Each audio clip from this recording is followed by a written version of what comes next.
कि संसार में ऐसे भी पिता है जो अपने बालकों की सहायता के लिए कभी नहीं आए। अब मेरे प्रकोप से वो दोनों अपनी पराजय का दोष अपने पिता को देंगे। और यदि विजय हुए तो उनके मन में अहंकार को स्थान दूंगा।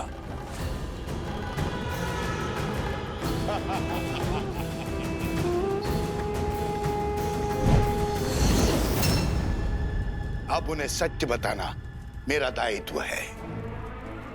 उन्हें यह ज्ञान देना कि उनके पिता और कोई नहीं, उनके आराध्य श्री राम हैं।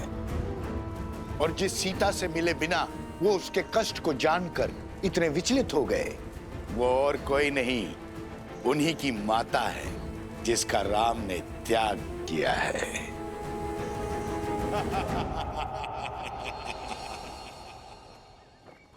गऊ का रुदान भले ही अशुभ संकेत हो, किंतु ये बात स्मरण रहे कि हर संकट हमें सीखने का और कर्मों में सुधार लाने का अवसर देता है।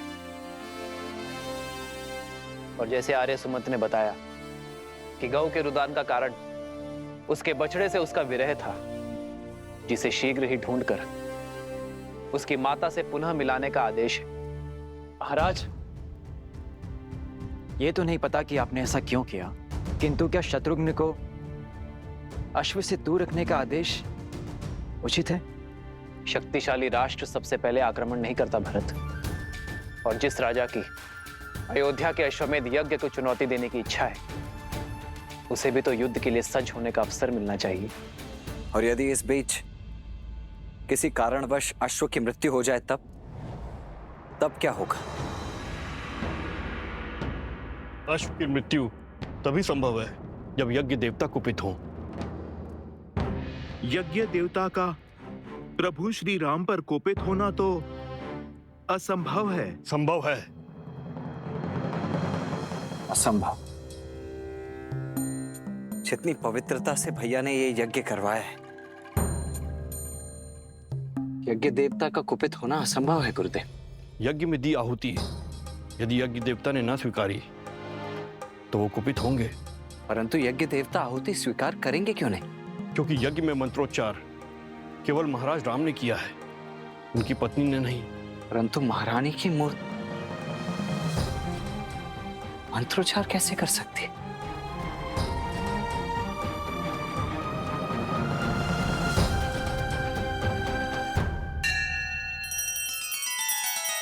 श्री रामचंद्र कृपालु भजु मन हरण भव भय दारुणम नव कंज लोचन कंज मुख कर कंज पद कंजारुणम।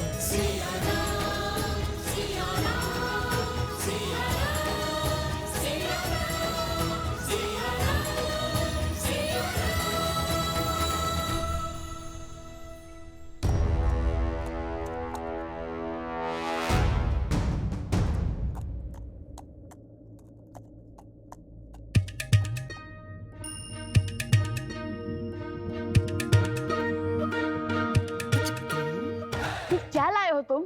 जो भी है श्वेत तो है। गांव में केवल यही एक 4 पैरों वाला प्राणी है जिसका रंग श्वेत जैसा है, और ऊपर से वस्त्र और छात्र भी ला दिया मैंने इसके लिए। अब चलो अश्व बदल देते हैं। सैनिक थके हुए हैं, हमारा भेद जाने में उन्हें समय लगेगा, जब तक हम निकल जाएंगे। दिख रहा है अश्व किसी को? दिख रहा है क्या? नहीं, लगता है और ऊपर गया है। शीघ्र खोजो उसे। चलो।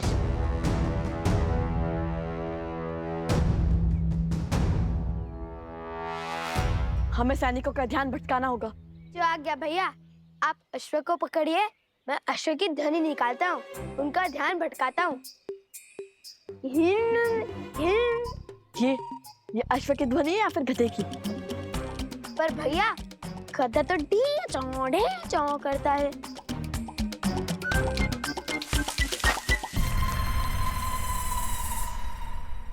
कदाचित ये सोर गया होगा।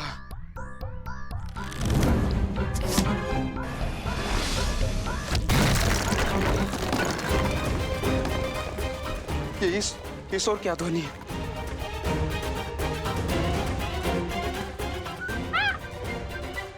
शांत शांत, डरो मत। तुम इसे उस ओर ले जाओ जहां मैंने बाण चलाया था। तुम मेरे साथ आओ।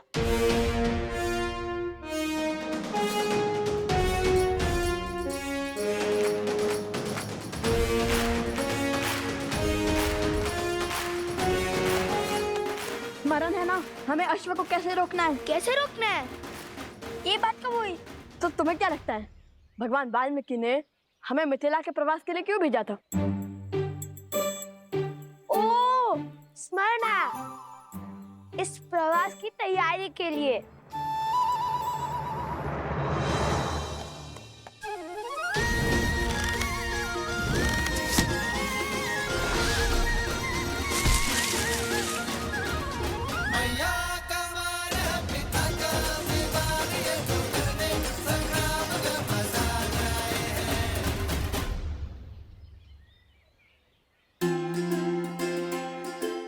सीताराम?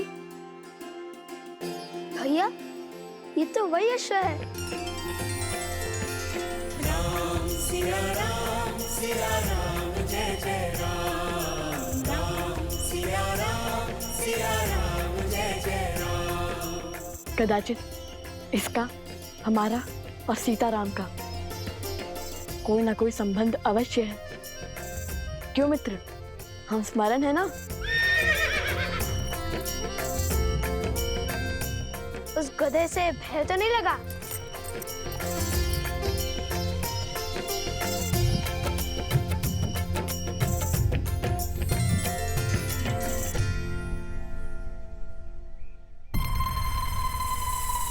अरे, ये अश्व का कद कैसे घट गया? मिला, अश्व मिला।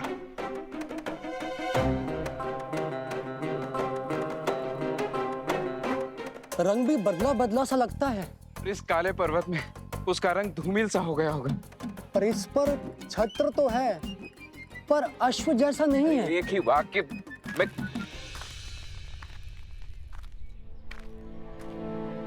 प्रणाम राजकुमार। सेना भी पहुंच रही है। अश्व मिला क्या आप सबको? उस ओर देखिए राजकुमार। हमने एक क्षण भी अश्व से अपनी दृष्टि ओझल नहीं की।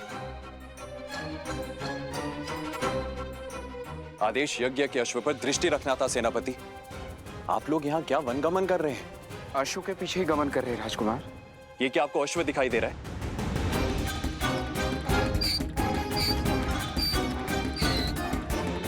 ये एक गधा है आप ही की तरह सेनापति। आप अयोध्या लौट जाइए। सैनिकों, हमें शीघ्र ही अश्व ढूंढना होगा। भैया, औषधि? नहीं, हम अभी नहीं ला सकते।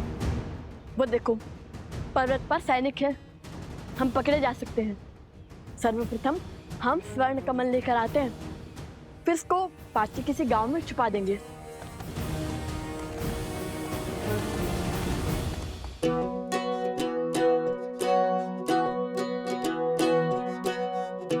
सुनो, यह स्थान उचित है।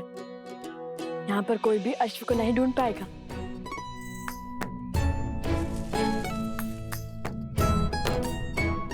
अब ठीक है, अब तुम खाओ पियो विश्राम करो, लेकिन ध्वनि मत करना, ठीक है?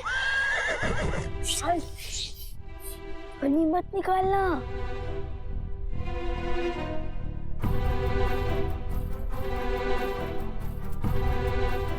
चलो।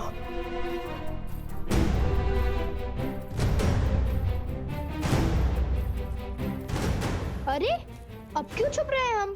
अब तो अश्व भी नहीं है हमारे साथ। यदि सैनिक ने हमें देख लिया, तो हमसे प्रश्न किया, तो वन देवी के पुत्र सत्य थोड़ी ना कहेंगे।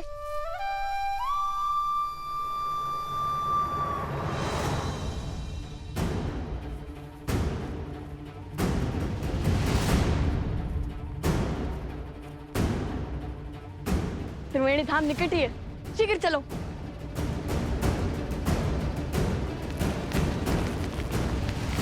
ऋषि कुमार,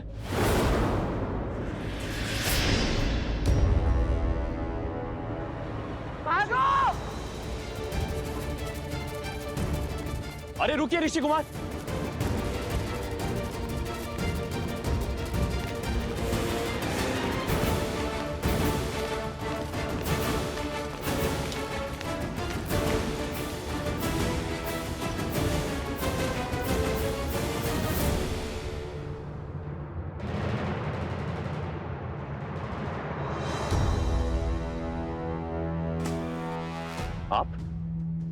आपको तो मैंने अयोध्या में देखा था। और क्या वो ऋषि कुमार वही हैं जिन्होंने अयोध्या में गान किया था? क्या आप क्या कहना चाहते हैं? नहीं, वो नहीं है। तो फिर वो दोनों भागे क्यों? क्योंकि वो असत्य नहीं बोल सकते, किंतु मैं बोल सकता हूँ ना। आपने क्या हमारे अश्वमेध के अश्व को कहीं देखा है? सत्य कहिए, अन्यथा आपके प्राण संकट में पड़ सकते हैं। सत्य सत्य तो ये है, आप और आपके सैनिक कभी एक बाल ऋषि कुमार के प्राण नहीं हारेंगे। और दूसरा सत्य ये है, आप और आपके सैनिक लव कुश से कभी जीत नहीं पाएंगे। राजरुज, वो दिख गए, वो ऋषि कुमार। ऋषि कुमार रुको।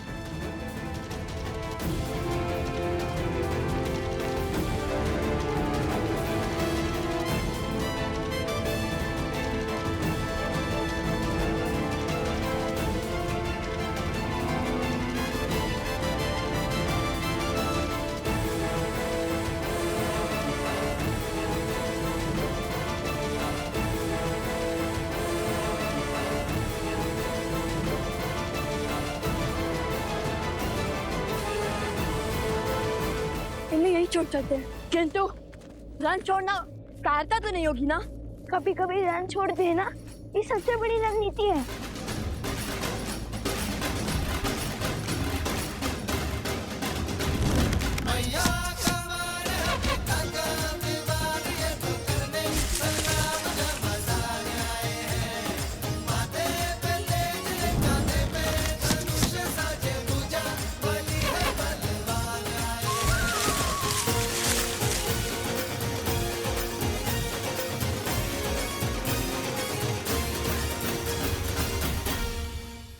सैनिकों, शीघ्र हटाओ इसे।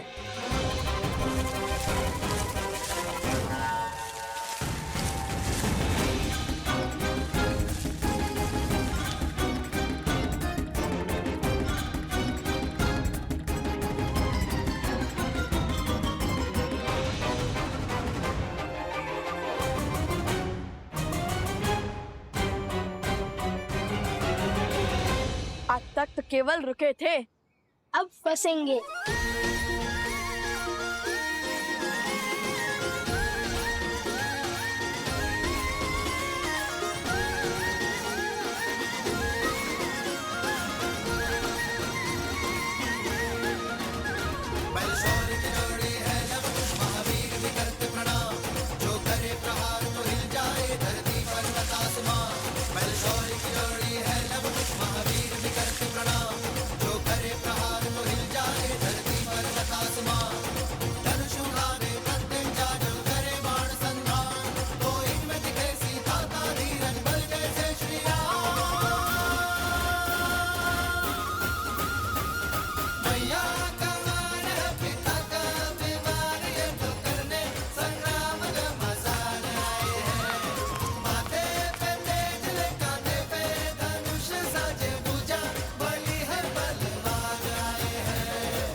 बस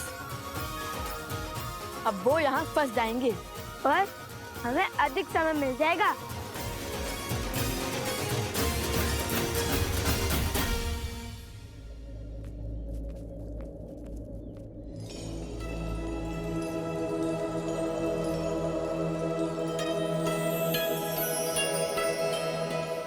अंततः हम त्रिवेणी धाम पहुंच गए। वो देखो तमसा, वो देखो सोना, और वो जो दाहिने ओर से आ रही है वो है सप्तगंडिका, जहाँ तीनों नदियों के मिलने का स्थान है, इसलिए ये त्रिवेणी है। सुंदर भैया, क्या रूप है इस त्रिवेणी धाम का।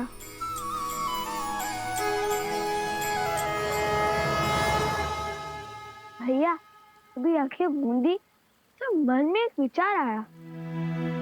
हमने अश्व को तो छुपा दिया, किंतु उसकी रक्षा के लिए किसी को नहीं छोड़ा। चल हम शीघ्र आते शीघ्र सारे स्वर्ण कमल एकत्रित कर कर चलते हैं, ताकि किसी के वहां आने से पहले हम अश्व तक पहुंच सके।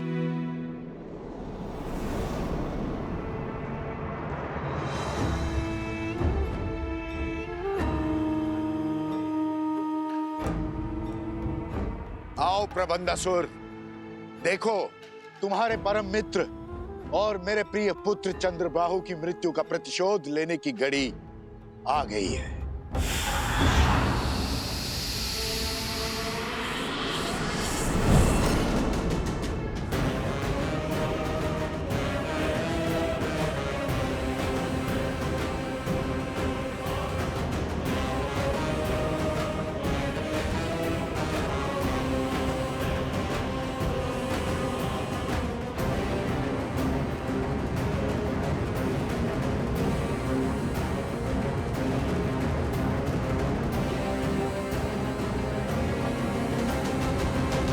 महाराज सहस्त्रमुख रावण की जय। महाराज, जिस क्षण की प्रतीक्षा में मैं अब तक जी रहा था, वो क्षण, वो प्रतिशोध का सुख देने के लिए आपका कोटि कोटि धन्यवाद। धन्यवाद मुझे नहीं, उन बालकों को दो, वही तो है इस सुअवसर के सूत्रधार।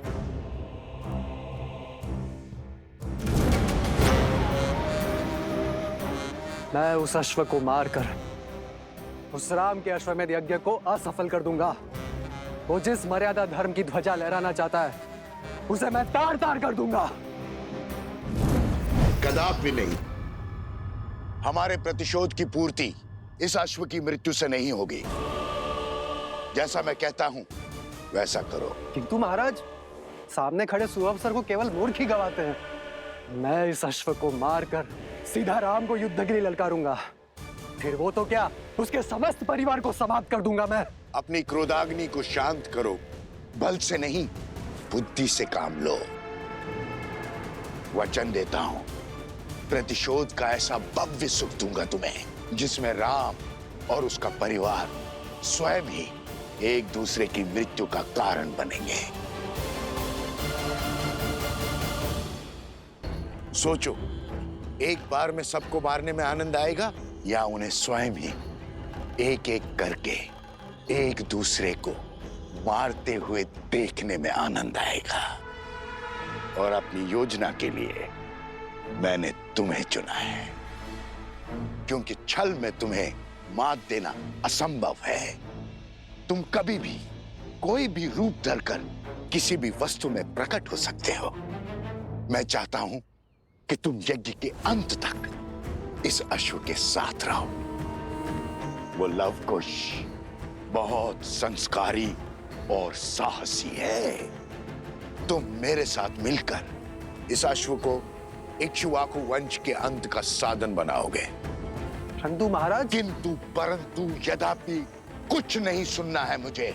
जैसा कहता हूं वैसा करते जाओ।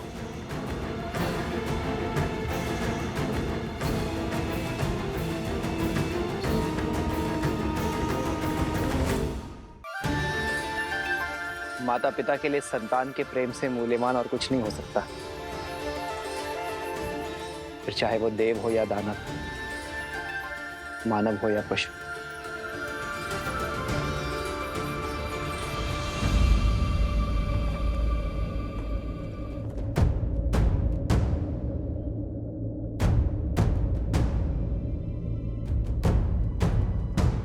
क्या हुआ सेनापति? शत्रुघ्न ने तुम्हें यहाँ क्यों भेजा? मुझे क्षमा करें महाराज, उन्होंने मुझे अति शीघ्र अयोध्या लौटने का आदेश दिया है, क्योंकि मेरी चौकसी में यज्ञ का अश्वक हो गया। अश्वक हो गया?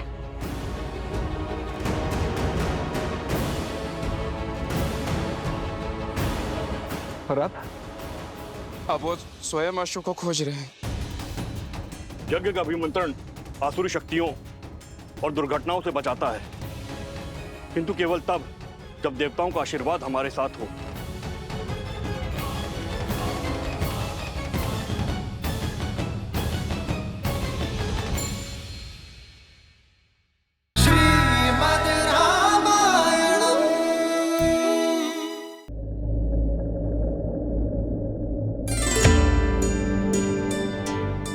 यज्ञ का अश्व लव और कुश ने पा लिया है। क्या इस पर अब भी कोई संकट आना बाकी है? क्या देवताओं को श्री राम का यज्ञ अस्वीकार है? उद्देश्य की पूर्ति हेतु बाधाएं तो मार्ग में आती ही हैं। रही बात देवताओं की, तो यज्ञ के विधि विधान, सभी नियम स्वयं पुरातन ऋषियों ने ही निर्धारित किए थे, जिन्हें देवताओं को भी मानना पड़ता है, क्योंकि ये विधि विधान ही तो है जो मानव समाज का आधार है। अर्थात श्री राम के जीवन की पीड़ाएं अभी तक समाप्त नहीं हुई। नहीं प्रिय गणेश, ऐसा नहीं कहते, क्योंकि मेरे आराध्य नारायण ने तो अवतार ही संसार की पीड़ा भोगने के लिए लिया है। मैंने तो केवल एक बार समुद्र मंथन में विषपान किया था, परंतु मेरे आराध्य तो प्रत्येक अवतार में भिन्न भिन्न प्रकार के विष का पान करते हैं। परंतु जैसे मैंने विष के प्रभाव को अपने शरीर में व्याप्त नहीं होने दिया, वैसे ही मेरे आराध्य ने भी विष के प्रभाव को अपने तपोबल, अपने सिद्धांतों को विचलित नहीं करने दिया। केवल एक भिन्नता है महादेव, आपके कंठ में विष रोकने के लिए मैंने अपनी शक्ति का प्रयोग किया था, किंतु यहाँ राघव और सीता के पास तो साथ का भी सुख नहीं है।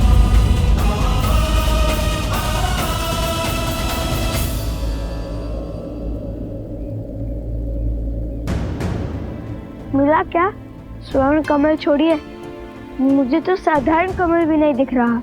ठंड के कारण तो कुछ भी दिखाई नहीं दे रहा है। चलो तनिक समीप चलकर देखते हैं।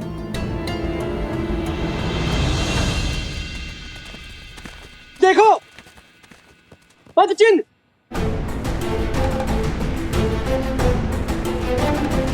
अरे अरे रुक जाइए, ये कोई छल है।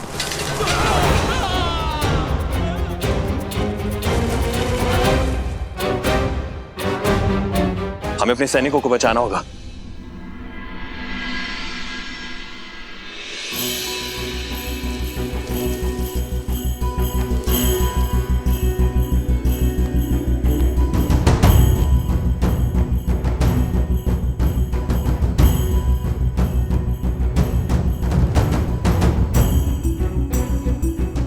यहाँ भी नहीं है।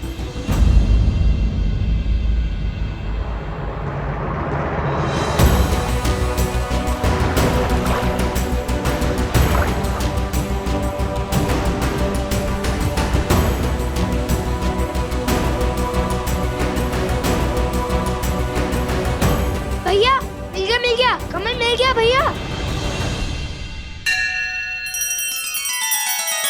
श्री रामचंद्र कृपालु भजु मन हरण भव भय दारुणम नव कंज लोचन कंज मुख कर कंज पद कंजारुणम।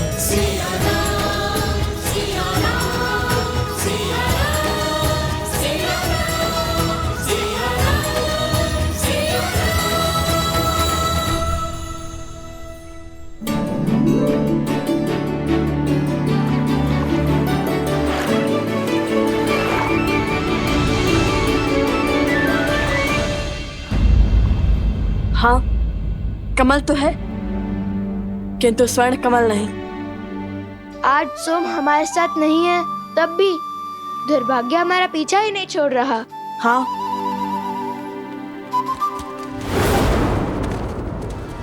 लगता है वो लोग समीप आ रहे हैं। ना जाने कहाँ होगा ये स्वर्ण कमल। सावधानी से आगे बढ़ो, अवश्य आगे भी कोई छल हो सकता है।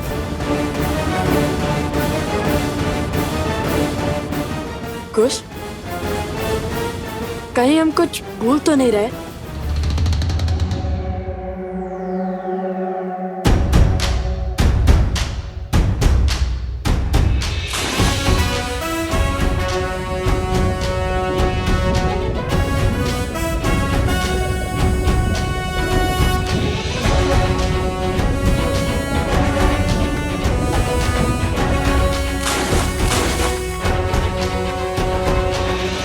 लो, अब तो स्नान भी कर लिया, अब तो मिले स्वर्ण कमल।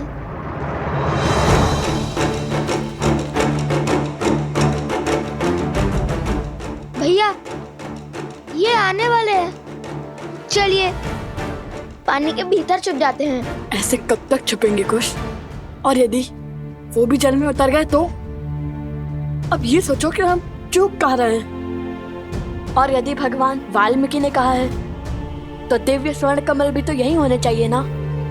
किसी ने चुरा तो नहीं लिए? अरे कुश, स्वर्ण कमल कोई कैसे चुरा सकता है? उनके रक्षक तो स्वयं यक्षराज कुबेर हैं, कुबेर।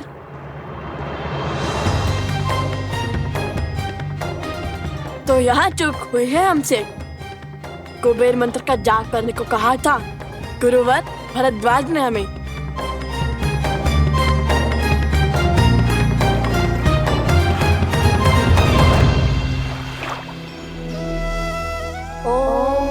श्रीं ह्रीं क्लीं श्रीं क्लीं विद्येश्वराय नमः।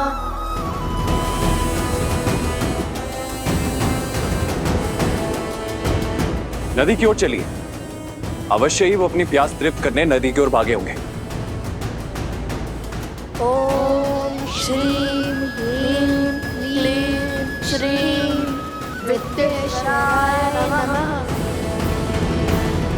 ओम श्रीं ह्रीं श्रीं क्लीं विद्येश्वराय नमः।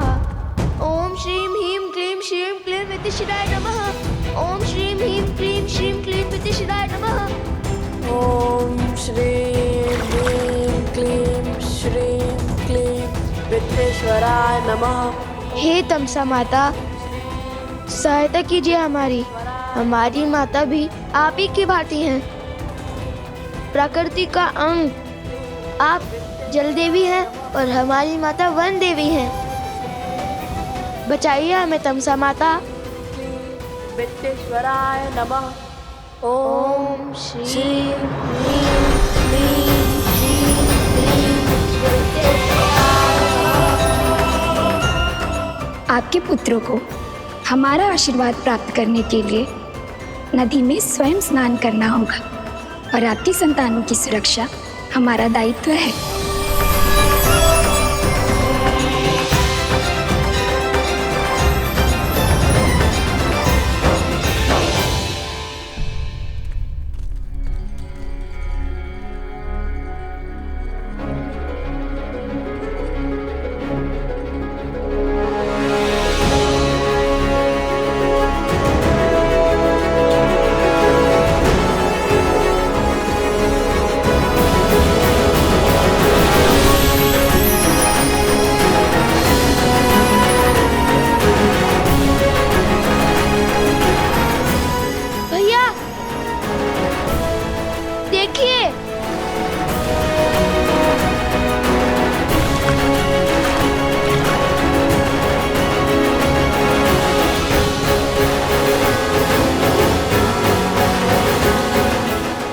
ये तो कुबेर की नगरी अलोकापुरी का द्वार है। यक्षराज कुबेर, उन ऋषि कुमारों ने अयोध्यापति महाराज श्री राम के अश्वमेध यज्ञ के अश्व को रोकने का दुस्साहस किया है। अयोध्या नरेश श्री राम के नाम पर मैं आपसे निवेदन करता हूं कि यह द्वार खोल दीजिए।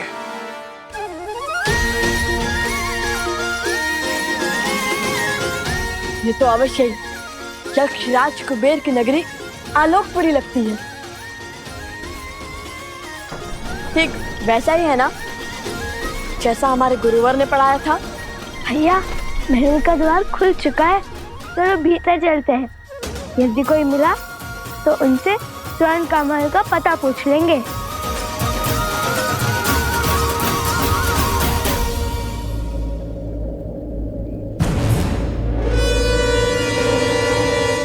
सत्य कहते हैं भैया, भय बिन होए ना प्रीत। यशराज कुबेर, यदि आपने ये द्वार नहीं खोला तो आपको मेरे बाणों का सामना करने के लिए सज्ज होना पड़ेगा। और स्मरण रहे, इक्ष्वाकु वंशजों के बाण कभी भी खाली नहीं गए हैं।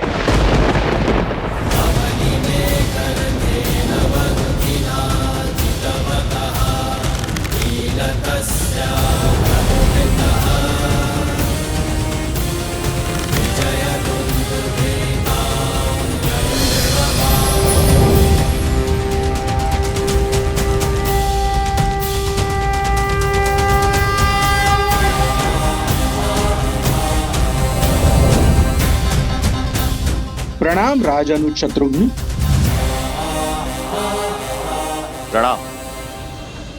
लेकिन मैं आपका अभिनंदन लेने नहीं, अश्वमेध यज्ञ के अश्व के चोरों को लेने आया हूं। उन ऋषि कुमारों को मुझे सौंप दीजिए कुबेर, जिन्होंने अभी आपके नगर में प्रवेश किया है। क्षमा करें, किंतु उनके साथ मैं विश्वासघात कैसे करूं? आप तो जानते हैं ना वो कौन है। और वो कोई साधारण बालक नहीं है, वो अनमोल रत्न है, केवल मेरे लिए नहीं अपितु समस्त संसार के लिए। सब जानता हूं मैं, जानता हूं कि उन्होंने अश्वमेध यज्ञ के अश्व को चुराकर कहीं तो छुपाया है। उस अश्व को खोजकर ये यज्ञ को पूर्ण करवाना कर्तव्य है मेरा। आप मुझे भीतर जाने दीजिए। आप तो बली है, कृपया मेरा निवेदन स्वीकार करें, हट ना कीजिए। आप शायद भूल रहे हैं यशराज कुबेर, जिसके अश्वमेध के मार्ग में आप बाधा डाल रहे हैं वो वही श्री राम है, जिनके अनेक उपकार हैं आप पर। उन्हीं के कारण संसार रावण जैसे महाराक्षस के प्रकोप से बचा, और आप भी। उन्हीं के कारण आपको आपका पुष्पक विमान पुनः प्राप्त हुआ। उस उपकार का, उस ऋण का ये मूल्य चुकाएंगे आप? अश्वमेध यज्ञ के अश्व के चोरों को बचाकर? ये श्री राम का अपमान भी है और उनका विद्रोह भी, और आपकी कृतज्ञता भी। सब स्मरण है मुझे, कृपया आप मेरी दुविधा समझने का प्रयास तो कीजिए। मैं धर्म संकट में फंस गया हूं, मैं उन बालकों को आपको लौटा नहीं सकता। वे कोई साधारण बालक नहीं है, वो किसी वनदेवी या किसी ऋषि के पुत्र नहीं है। हो सकता है, किंतु धर्म संकट मेरे समक्ष भी है यशराज कुबेर। अनुजराज, धर्म संकट के कारण तो व्यक्ति को अपना धर्म स्पष्ट रूप से दिखाई देता है। यदि इस परिस्थिति में आप आलोकपुरी में प्रवेश करेंगे तो अश्वमेध यज्ञ के नियमानुसार जैसे ही आप भीतर आएंगे तो यह माना जाएगा कि आप आलोकपुरी पर आक्रमण कर रहे हैं। कृपा करें, मेरी विडंबना समझने का प्रयास करें।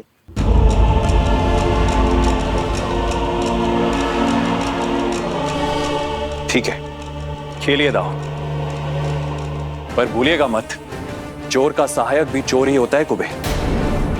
वो बालक अधिक समय तक आपके संरक्षण में नहीं रहने वाले हैं। शीघ्र ही उन बालकों को महाराज श्री राम का सामना करना होगा। उस क्षण की प्रतीक्षा तो समस्त संसार को है।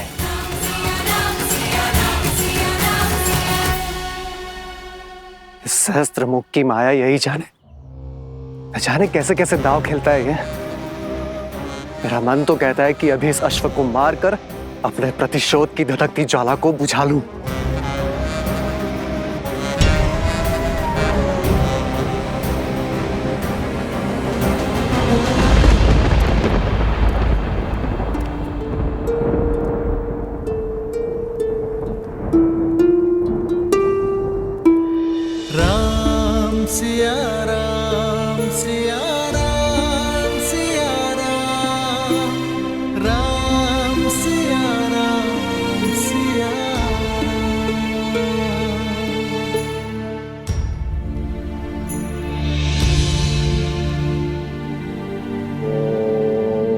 ब्रह्मदेवाय नमः।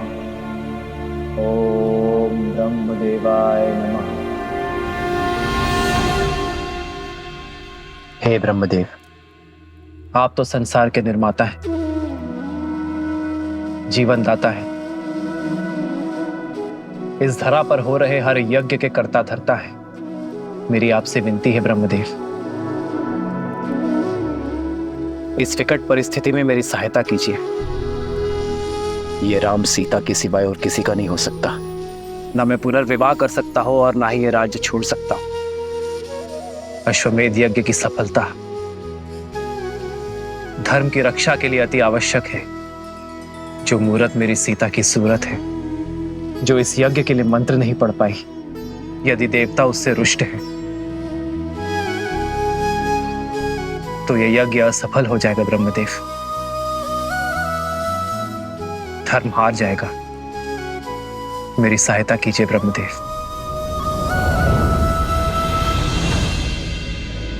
ओम ब्रह्मदेवाय नमः। ओम ब्रह्मदेवाय नमः। ओम ब्रह्मदेवाय नमः। ओम ब्रह्मदेवाय नमः। ओम ब्रह्मदेवाय नमः। ओम ब्रह्मदेवाय नमः। महादेव। प्रणाम महादेव। प्रणाम देवी पार्वती। प्रणाम ब्रह्मदेव। समस्या विकट है, किंतु आपके अतिरिक्त किसी और के पास इस समस्या का कोई समाधान नहीं। ब्रह्मदेव, सृजन, जीवन और मृत्यु तीनों ही परस्पर जुड़े हुए हैं। जैसे ही सृजन का विचार आकार लेना आरंभ करता है, जीवन आरंभ हो जाता है। जैसे जैसे जीवन विकसित होता जाता है, मृत्यु का समय निकट आ जाता है और मृत्यु के आते ही एक नए सृजन का शंखनाद हो जाता है। परंतु अभी द्वापर और कलियुग आने में समय शेष है। ऐसे में यदि रामावतार ने इस युग में अपने कर्म पूरे नहीं किए तो द्वापर में राक्षसों और असुरों की शक्ति का प्रभाव बहुत अधिक बढ़ जाएगा। और यदि ऐसा हुआ ब्रह्मदेव, तो द्वापर युग का स्वरूप कलियुग जैसा होगा और स्वयं कलियुग का स्वरूप तो नरक से भी अधिक दुर्दांत और भीषण सिद्ध होगा। इसलिए यह अनिवार्य है कि त्रेता युग में नारायण का रामावतार अपने सभी उद्देश्य, अपने सभी कर्म सफलता पूर्वक पूर्ण करे। रही बात जीवन की रक्षा की, तो जीवन की रक्षा तो केवल सृजन अर्थात स्वयं ब्रह्म ही कर सकते हैं, मृत्यु नहीं। इसलिए हे ब्रह्मदेव, मेरे आराध्य नारायण की रक्षा केवल आप ही कर सकते हैं।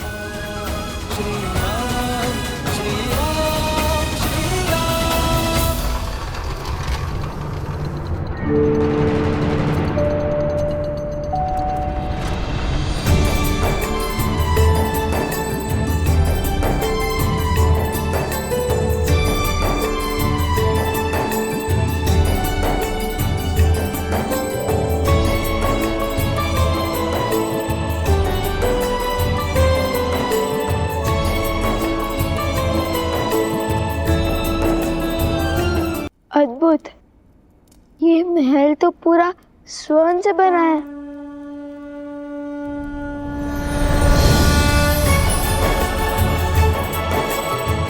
आइए आइए ऋषि कुमारों।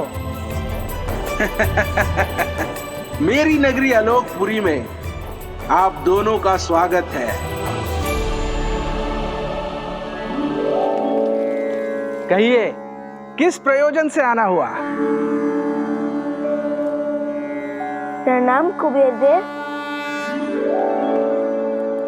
घर से तो माता सीता को खोजने का प्रण लेकर निकले थे, किंतु भगवान वाल्मीकि के आदेश अनुसार पहले हमें हमारी माता वन देवी के लिए स्वर्ण कमल लेने जाना है। असंभव को संभव करने की शर्त रखी है भगवान वाल्मीकि ने आपके समक्ष। देखिए, हमें स्वर्ण कमल दे दीजिए। क्षमा करें, वो संभव नहीं है।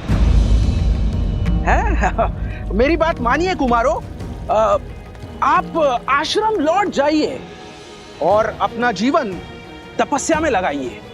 कदाचित उचित समय आने पर आपको वो स्वर्ण कमल मिल जाएगा। सुनिए, त्रिकालदर्शी है भगवान वाल्मीकि।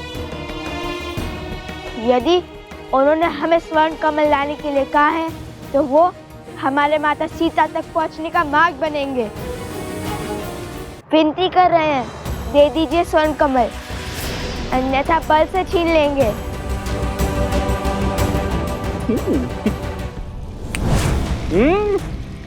अब आपने चुटकी नहीं बजाई, युद्ध का आह्वान किया है, तो हमें आप सबको हराकर स्वर्ण कमल पर आधिपत्य स्थापित करना होगा।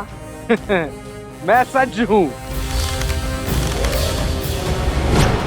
आक्रमण!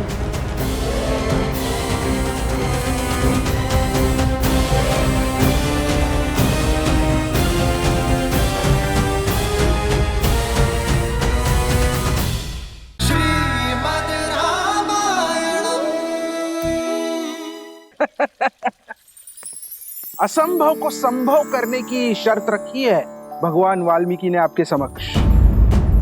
वैसे कुमारों, मैंने वो स्वर्ण कमल आपको दे भी दिया तो उसे कोई देख नहीं पाएगा। क्या? क्यों? वो ऐसे कि इस ब्रह्मांड में अनगिनत दिव्य वस्तुएं होती है, क्या वो सभी हमें दिखाई देती है? नहीं ना? ठीक उसी प्रकार आप जानते हैं, एक काल था जब ये द्वार सभी को दिखाई देते थे। वो समय था सत्ययुग। तब देव और मनुष्य वार्तालाप करते थे, किंतु आज की स्थिति में केवल मंत्रोच्चारण के पश्चात ही ये द्वार सामने आते हैं, जैसे आपके सामने आए। उसके पश्चात द्वापर युग में ये आलोकपुरी के द्वार पूर्ण रूप से अदृश्य हो जाएंगे और केवल सत्कर्म करने वाले व्यक्ति ही इस द्वार से भीतर आ पाएंगे, वो भी मृत्यु के पश्चात। और कलयुग में तो कोई भीतर आ भी नहीं पाएगा, मृत्यु के पश्चात भी नहीं। हाँ, केवल श्री विष्णु जी के या उनके अवतारों की पूजा करने वाले भक्त भीतर आ सकते हैं। और इस युग में आलोकपुरी की कोई वस्तु धरती पर दिखाई भी नहीं देगी। पुष्पक का क्या? हमने रामायण पढ़ी है, पुष्पक तो सबको दिखता है। पुष्पक की महिमा विशेष है। पुष्पक का निर्माण विश्वकर्मा ने धरती पर किया था और उसे यहाँ स्थान प्राप्त हुआ क्योंकि उसने प्रभु श्री राम की सेवा की थी। तो हम भी तो सबसे बड़े भक्त हैं श्री।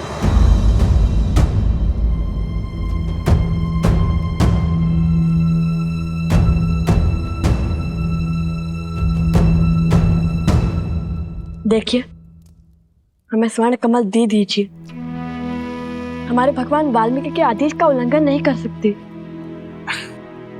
क्षमा करें, वो संभव नहीं है। मेरी बात मानिए कुमारों, आप आश्रम लौट जाइए और अपना जीवन तपस्या में लगाइए। कदाचित उचित समय आने पर आपको वो स्वर्ण कमल मिल जाएगा। सुनिए, विनती कर रहे हैं, दे दीजिए स्वर्ण कमल, अन्यथा बल से छीन लेंगे।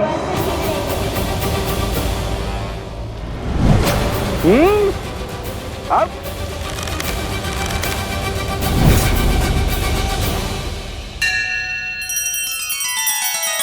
श्री रामचंद्र कृपालु भजु मन हरण भव भय दारुणम नव कंज लोचन कंज मुख कर कंज पद कंजारुणम। सिया राम, सिया राम, सिया राम, सिया राम, सिया राम, सिया राम।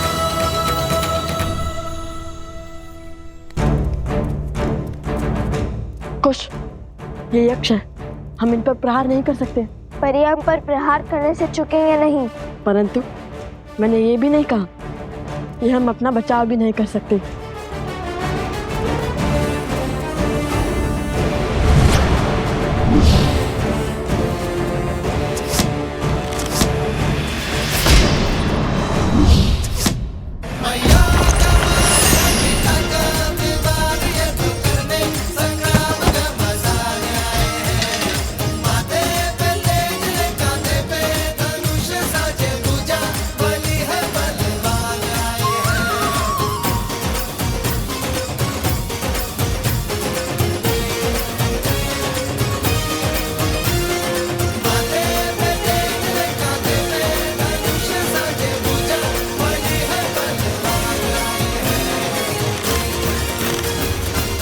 मान तो दिया, पर यदि हम चाहे तो आपको और आपकी सेना को हमारे बाण से चलनी भी कर सकते हैं। परंतु करेंगे नहीं।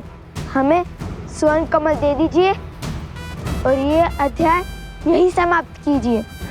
इतनी शीघ्रता क्या है?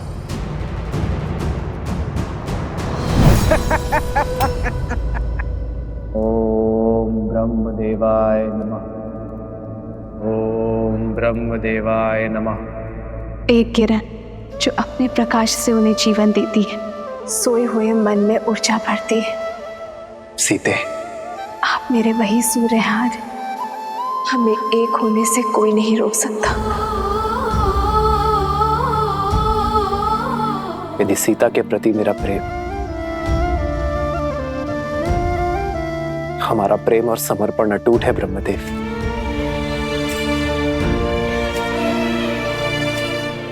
तो सीता की ये प्रतिमा जो मेरे लिए जीवंत है, संसार के लिए भी उसे प्राणवान कर दीजिए ब्रह्मदेव।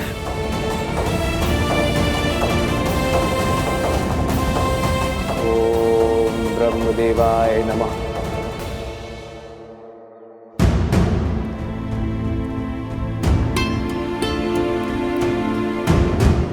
क्या हुआ वन देवी, कुछ चिंतित लग रही हैं आप?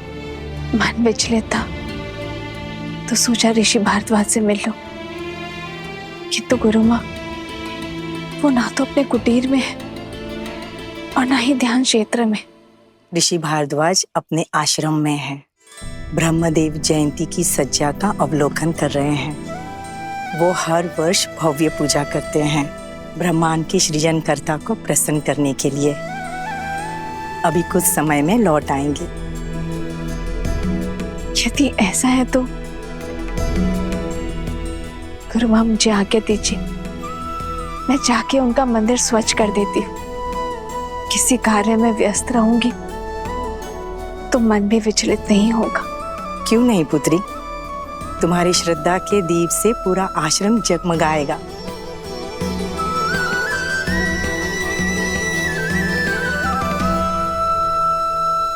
आपने आपके सामर्थ्य का प्रमाण तो दे दिया, अब बारी है ज्ञान का प्रमाण देने की। बड़े हट्टी हैं आप यक्षराज, देते हैं अब अपने ज्ञान का प्रमाण। पूछिए, क्या पूछना है? तो मेरा पहला प्रश्न, वो कौन सी अनमोल वस्तु है जो व्यक्ति दूसरे को दे भी सकता है और देने के पश्चात वो वस्तु उसके पास रह भी जाती है?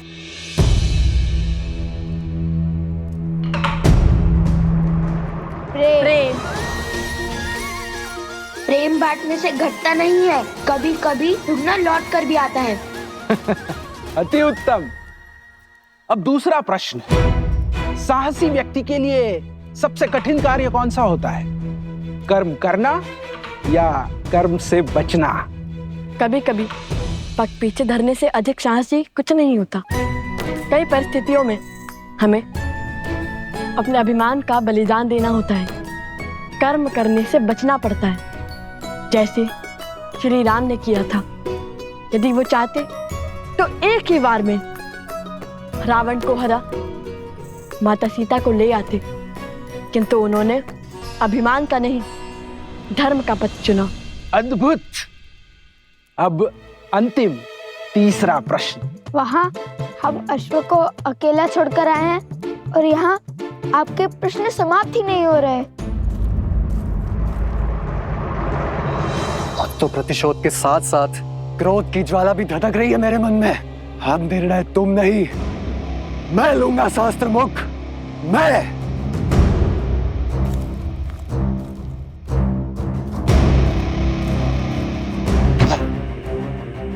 इतने वर्षों में कुछ भी नहीं कर पाया वो शास्त्र मुख रावण, और तो और अपने ही पुत्रों के प्राण लील गया। जो स्वयं सफल ना हो सका वो मुझे क्या निर्देश देगा?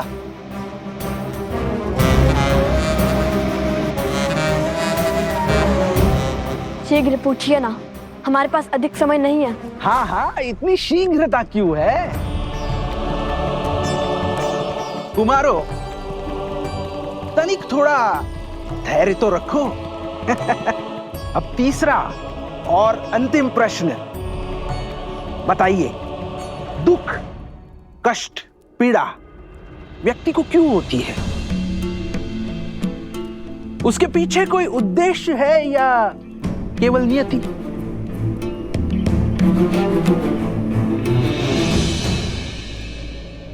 जिस प्रकार अग्नि इस बाती को जलाती है, किंतु इतना कष्ट सहने के बाद भी बाती अग्नि का साथ नहीं छोड़ती, उसी प्रकार श्रद्धा हृदय को पीड़ा तो दे सकती है, किंतु इसका अर्थ ये नहीं है कि तुम श्रद्धा का ही त्याग कर दो। पीड़ा, ये पीड़ा ही तो है जो आत्मा को ज्ञान का प्रकाश देती है। पीड़ा हमारे जीवन को साकार करती है, पीड़ा हमारे चरित्र को आकार देती है, कठिनाइयाँ और संघर्ष हमारे शिक्षक हैं।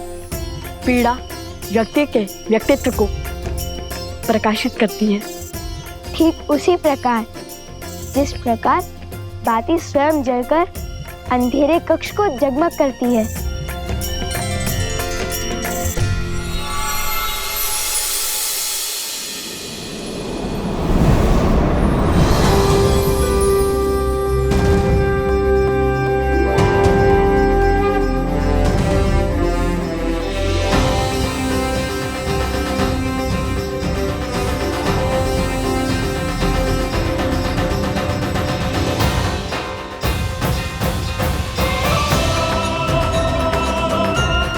प्रणाम अग्निदेव, इंद्रदेव, बृहस्पति देव, कुबेर देव, विश्वकर्मा देव, सूर्य देव, वरुण देव, प्रणाम।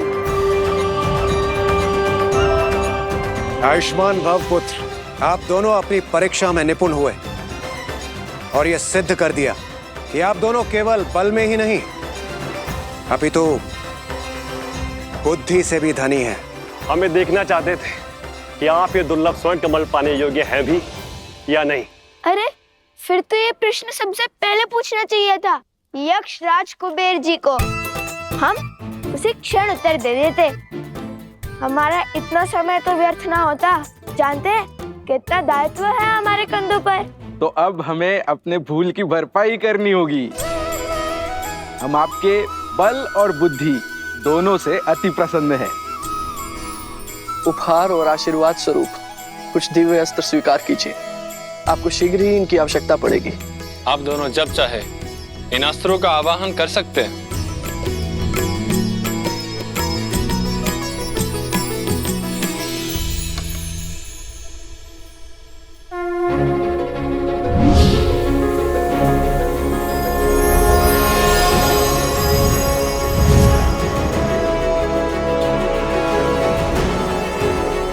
मेरी ओर से मेघस्त्र और जलस्त्र स्वीकार करें। मेरी ओर से ये आयुधास्त्र स्वीकार कीजिए। और मैं देवराज इंद्र तुम्हें अग्नि भेदास्त्र प्रदान करता हूं। और ये यमदेव का खड्ग मैं प्रदान करता हूं।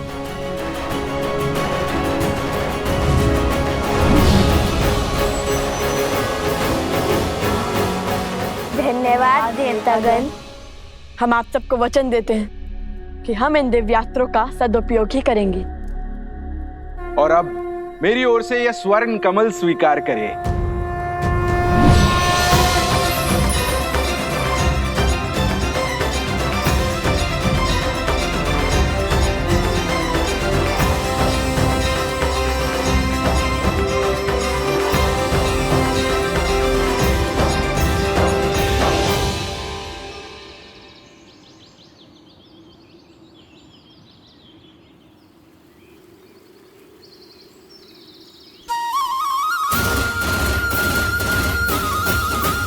धन्यवाद कुबेर देव।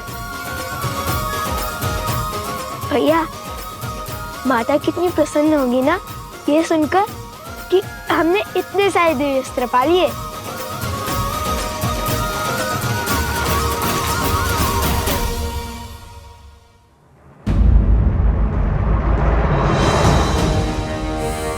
अरे शत्रुघ्न महाराज तो यहीं खड़े। अब इनसे युद्ध करने के सिवाय हमारे पास और कोई उपाय नहीं है। किंतु ये माला थामकर कैसे लड़ेंगे?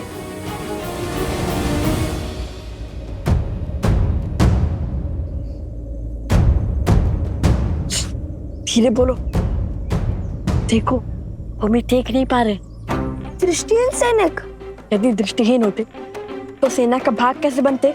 अभी पता करता हूँ।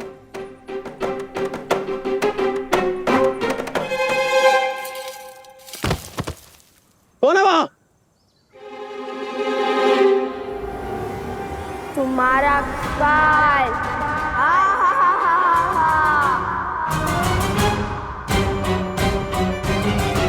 हम तो अदृश्य हो गए। ये शक्ति किस देवता ने दे दी हमें?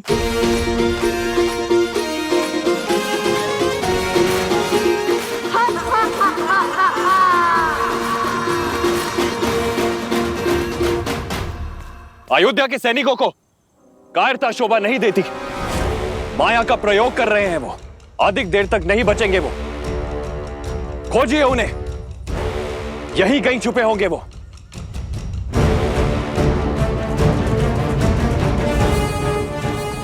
शीघ्र निकलते हैं यहाँ से।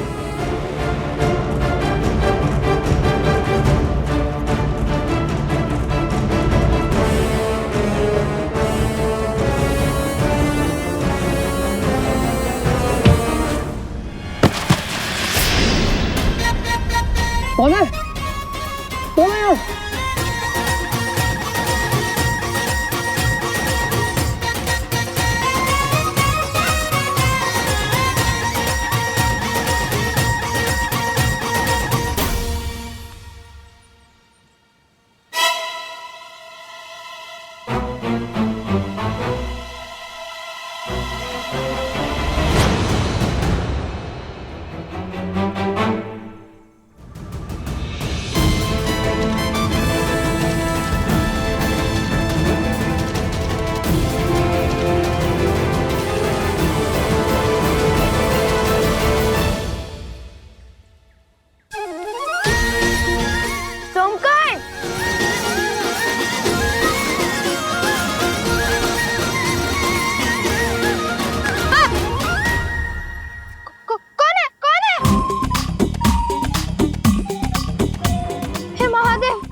रक्षा कीजिए।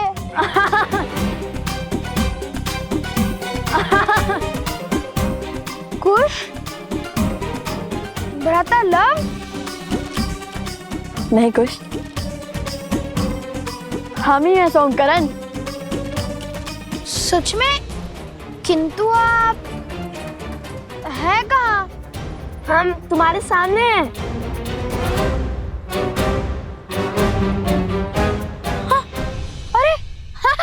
ये रे, किंतु दिखाई क्यों नहीं दे रहे? ये कैसी माया? अरे सब बताएंगे, सब बताएंगे।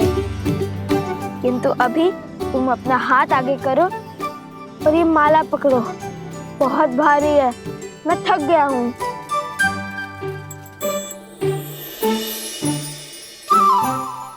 अरे सोमकर्ण, तुम तो अदृश्य हो गए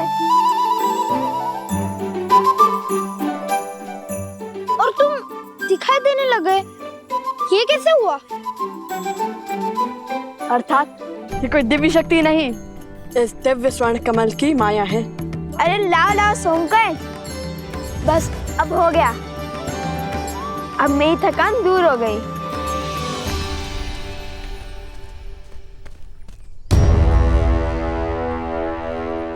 अब तुम हमें स्वयं अश्वत्थ तक पहुंचाओगे। बस बहुत हुई प्रतीक्षा। मैं कोई पहरेदार नहीं हूं। मैं अभी इस अश्व को मारकर अश्वमेध का अंत कर दूंगा और असुरों के सर से धर्म की तलवार सदा के लिए हटा दूंगा।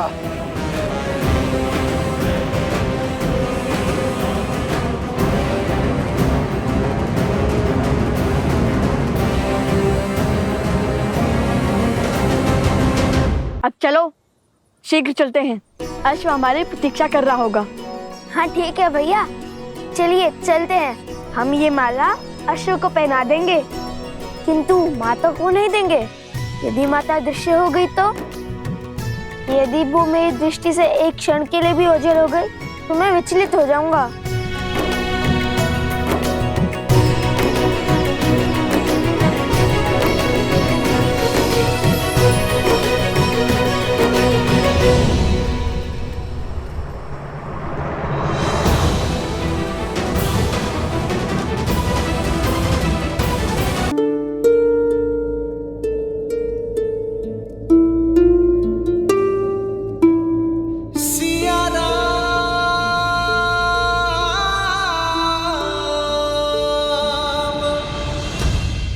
श्री राम ओम ब्रह्मदेवाय नमः ओम ब्रह्मदेवाय नमः। सीते